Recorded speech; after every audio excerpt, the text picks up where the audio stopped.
नमस्कार प्रिय दर्शकों, आप सभी का पुनः एक बार स्वागत है दिशा राइट यूट्यूब चैनल पर। आज की दो बड़ी खबर हम आपको बताएंगे, जिसमें पहली खबर है पीआरडी जवान को विजिलेंस की टीम ने पकड़ा। वहीं दूसरी बड़ी खबर रहेगी आज की हमारी कि पीआरडी में अनियमित रूप से सम्मिलित प्रकरण क्या है, क्या उससे बदलाव होने वाला है और मुख्यालय इस पर क्या प्रक्रिया अपना रहा है। हर एक तथ्य पर विस्तृत चर्चा करने वाले हैं इस वीडियो के माध्यम से।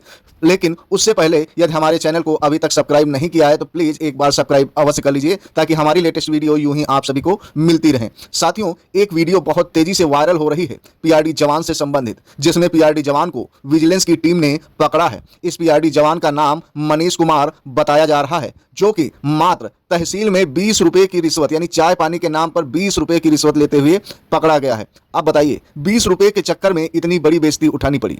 जीवन में कहीं ना कहीं काला धब्बा लग गया। आखिर ऐसा आप क्यों करते हैं? 20 रुपए के चक्कर में परिवार को आप कितनी बड़ी मुसीबत में डालते हैं और अपने विभाग की कहीं ना कहीं छवि धूमिल करने का कार्य करते हैं। तो ऐसे में इन कृत्यों से बचें। हमारे दिशा राइट चैनल का समस्त जवानों से अनुरोध है, चाहे वह उत्तर प्रदेश के हों या उत्तराखंड के, वर्दीधारी कोई भी हो या छोटा कर्मचारी कोई भी हो, सभी को इस रिश्वत प्रकरण से कहीं ना कहीं बचना चाहिए। मामला है रुड़की का, जो कि देहरादून में पड़ता है। तहसील में कुछ पीआरडी जवानों की ड्यूटी लगी थी, वहीं आम जनमानस का आना जाना लगा रहता है सरकारी कार्यों को कराने के संबंध में। वहीं एक किसान से चाय पानी के नाम पर 20 रुपए पीआरडी जवान ने प्राप्त किए। हो सकता है उसकी शिकायत पहले से हो रखी हो, जिसके कारण विजिलेंस टीम पहले से तैयार होकर आई हो, क्योंकि 20 रुपए लेते ही उस पीआरडी जवान को ज्यों ही पकड़ा तो वह अपशब्द शब्दों का प्रयोग करने लगा। काफ़ी झड़प हुई और काफ़ी ड्रामेबाजी हुई। हम आपको सीधे वीडियो स्क्रीन पर जो फुटेज दिखा रहे हैं वो रुड़की की ही है, जिसमें पीआरडी जवान को विजिलेंस टीम ने पकड़ रखा है। फिलहाल हर एक छोटे कर्मचारी से विशेष अपील है दिशा राइट चैनल की कि वह इन गलत कृत्यों से बचें और अपनी छवि धूमिल होने से बचाएं। आप जो पाते हैं उससे यदि पेट नहीं चल सकता तो रिश्वत के भी पैसे से पेट नहीं चल सकता है। अधिकारी चाहे 1 लाख रुपए सैलरी पाता हो, लेकिन उसका भी बगैर रिश्वत के पेट नहीं चलता। तो आप अनुमान लगा सकते हैं कि इन 20 रुपए और 500 रुपए से कुछ नहीं होने वाला है। जो होगा आपकी मेहनत की कमाई से होगा। अतः इन गलत कृत्यों से बचना बहुत जरूरी है। आइए सीधे अब आपको लेकर चलते हैं लखनऊ की तरफ, जहाँ पीआरडी मुख्यालय के द्वारा एक आदेश जारी किया गया है, जिसका विषय है अनियमित रूप से पीआरडी में सम्मिलित प्रकरण के संबंध में। आइए हम आपको बताते हैं कि अनियमित रूप से पीआरडी में सम्मिलित प्रकरण क्या है और किन बिंदुओं पर विशेष ध्यान देने की जरूरत है। पीआरडी जवानों को क्या इसको अमल में लाना चाहिए और ये क्या पीआरडी जवानों के ऊपर असर डाल सकता है और इस कागज का इतना महत्व क्या है। इसलिए आप इन हमारी वीडियो की बारीकी बिंदुओं को समझें। हम आपको हर एक तथ्य स्पष्ट रूप से समझाने वाले हैं, इसलिए वीडियो को स्किप कतई न करें। प्रांतीय रक्षक दल के बिना प्रशिक्षण प्राप्त ही अनियमित रूप से सम्मिलित व्यक्तियों के संबंध में शासन के निर्देशानुसार महानिदेशालय स्तर पर गठित समिति द्वारा पूर्व में जनपदों से प्राप्त शैक्षिक एवं शारीरिक अहर्यता का परीक्षण माह फरवरी 2023 में जनपदवार तिथि का निर्धारण करते हुए किया गया। गठित समिति द्वारा शारीरिक मापदंड, अभिलेखी परीक्षण एवं 166 व्यक्तियों के निर्धारित शैक्षिक अहर्यता, हाई स्कूल उत्तीर्ण एवं शारीरिक पात्रता को पूर्ण करने तथा उनके द्वारा पूर्व में विभाग में ड्यूटी करने व भुगतान प्राप्त करने के पुष्टि कारण साक्ष्यों के आधार पर उन्हें पीआरडी में सम्मिलित करने की संतुष्ट की गई।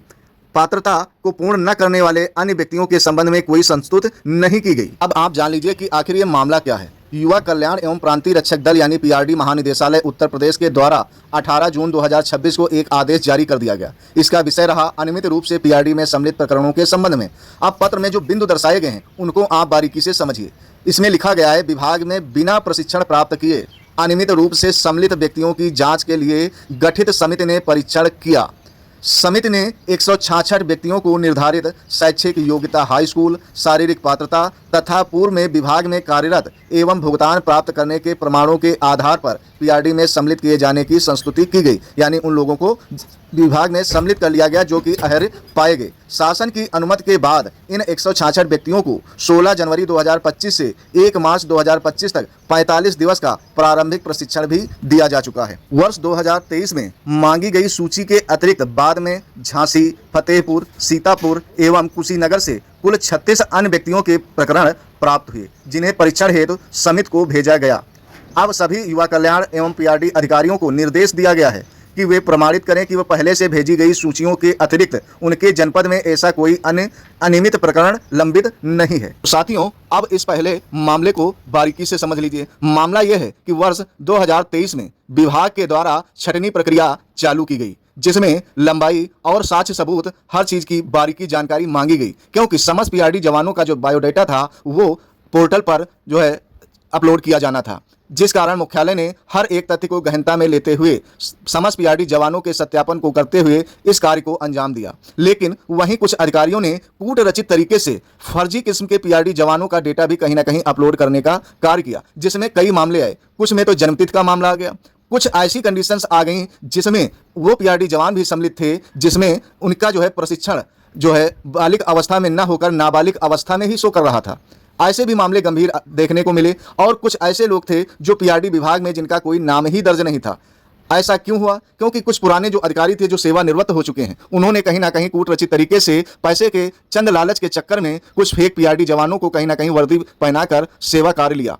माना जाता है, कुछ अनुमान भी लगाते हैं विद्वान लोग और कुछ पीआरडी जवानों का भी यही कहना है कि पहले अधिकारी युवक मंगल दल से जोड़ते थे और जब उनका विभाग में आना जाना ज्यादा हो जाता था तो वह कहीं ना कहीं वर्दी पहनने की इच्छा जाहिर करते थे और अधिकारी उनको दिलासा देते रहते थे। बाद में जब पैसों की मांग पूरी हो जाती तो उनको कहीं ना कहीं वर्दी पहनाकर कहीं ना कहीं ड्यूटी प्रदान कर दी जाती थी। लोग यह जान ही नहीं पाते थे कि यह युवक मंगल दल के हैं या पीआरडी जवान हैं, क्योंकि वह लगातार सिविल में कार्यालय में देखने को मिलते थे, जिस कारण लोगों में भ्रम हुआ और ड्यूटियां भी कम थी। अतः लोगों ने इसको गंभीरता से नहीं लिया। लेकिन जब जांच हुई, मामला फंसा, तब कुछ पीआरडी जवान उछलने कूदने लगे, क्योंकि उनको विभाग से बहिष्कृत किया जा रहा था।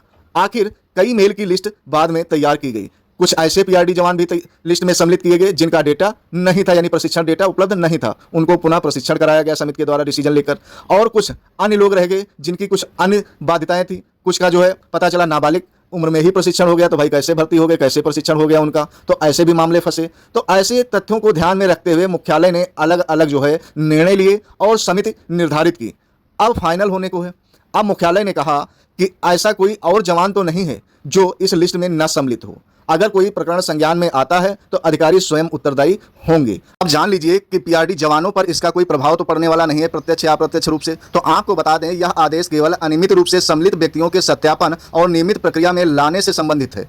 वर्तमान कार्यरत पीआरडी जवानों के मानदेय, वर्दी भत्ता, ड्यूटी दिवस व नियमितीकरण पर इसका कोई तत्काल प्रभाव नहीं पड़ेगा। वहीं अप्रत्यक्ष संकेत जो हैं उससे विभाग पुराने लंबित मामलों को अंतिम रूप देने की प्रक्रिया में होगा। वहीं पीआरडी के अभिलेखों और सदस्यता संबंधी मामलों को व्यवस्थित किया जा रहा है। इससे विभागीय संरचना और रिकॉर्ड प्रबंधन मजबूत होगा, जो कि संकेत रूप में देखने को मिल रहे हैं। इससे नियमितीकरण की संभावना पर कोई प्रभाव नहीं पड़ेगा। यह पत्र नियमितीकरण का आदेश नहीं माना जा सकता, लेकिन इससे यह संकेत मिलता है कि विभाग में पीआरडी जवानों से जुड़े पुराने विवादित मामलों को समाप्त धीरे धीरे करना चाहता है पीआरडी मुख्यालय, जिससे भविष्य में यदि कोई व्यापक नीति बने तो साफ अभिलेख विभाग के लिए सहायक हो सकें। परंतु इस पत्र से सीधे नियमितीकरण का अधिकार उत्पन्न नहीं होता। निष्कर्ष यह निकलता है कि 18 जून 2026 का यह पत्र मुख्य रूप से 166+36 अनियमित रूप से सम्मिलित व्यक्तियों के सत्यापन एवं अभिलेखीय निस्तारण से संबंधित हैं। इससे वर्तमान में जवानों को तत्काल कोई आर्थिक या सेवा संबंधी लाभ नहीं मिलता, लेकिन विभागीय व्यवस्थाओं को कहीं न कहीं सुव्यवस्थित किया जा सकता है और यह एक महत्वपूर्ण प्रशासनिक कदम माना जा सकता है। वास्तव में कहीं न कहीं पीआरडी जवानों के डेटा को बिल्कुल सही करने की कवायद शुरू हो गई है, ताकि शासन प्रशासन जब भी विभाग से कोई डेटा मांगे तो एकदम स्पष्ट डेटा जो है सरकार को यह भेज सके। इसीलिए यह प्रक्रिया अपनाई जा रही और जो पीआरडी जवानों के जहन में संशय बैठा हुआ है कि फेक तरीके से लोगों को ड्यूटी दी जा रही है या कुछ भी हो रहा है, तो उसमें भी धीरे धीरे कहीं ना कहीं सुधार होना संभव है और विभाग इस पर लगातार कार्य कर रहा है। समय जरूर लग सकता है, लेकिन होगा जरूर। आज नहीं तो कल। समय बलवान होता है, समय आपको सब कुछ करके दिखाता है, बस समय को आपको अहमियत देनी पड़ेगी। फिलहाल आशा करता हूं कि हमारी यह वीडियो आपको बहुत पसंद आई होगी। अगर वीडियो अच्छी लगी है तो प्लीज आप इस वीडियो को लाइक करते हुए आगे अवश्य शेयर कर दीजिए, ताकि अन्य पीआरडी जवानों तक यह वीडियो पहुंच सके और इस आदेश का जो एक संशय बैठा है या गलतफहमी यदि उनके जहन में बैठी है तो वो उनके जहन से दूर हो सके। दिशा राइट चैनल सदैव सूक्ष्म और विस्तृत जानकारी देने का प्रयास आप लोगों को करता है। आप दिशा राइट चैनल से अगर जुड़े रहेंगे तो सही व सत्य जानकारी यूं ही प्राप्त करते रहेंगे।